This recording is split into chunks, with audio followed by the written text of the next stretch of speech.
Ganito na lang po ang gawin natin.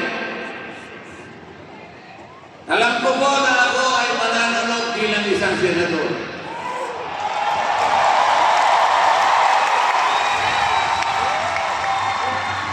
Kapag nandun na po tayo, kakausapin ko ang aking mga kasama at sa palagay ko naman ay papayag sila na. Kung hindi sila papayag, itatanungin ko sila. Kung hindi kayo papayag, o kayong mag-isip ng mas mabuti sa aking panukala. Kung wala kayong mag-isip na mas mabuti sa aking gagawin, huwag na kayong magpagdebate at wala na naman yung ilalaban.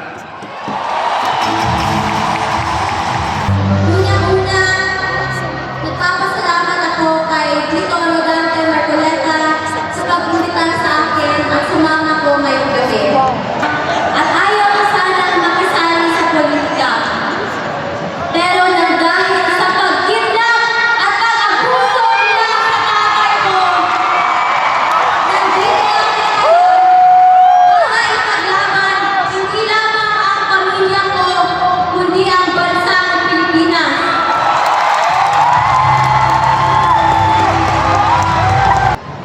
Sabi niya, no guts, no glory.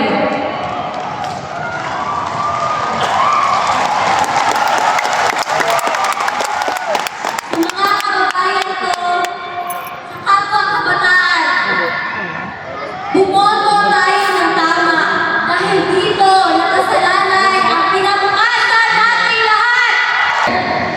Number 38 sa balota.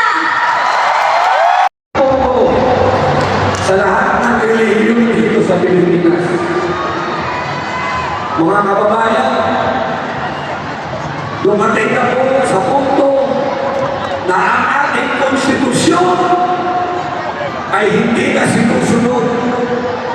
Dumating po sa panahon na ang mga simbahan ay dumadating na po sa punto na nilulusot, hinuhuli, hinukulong.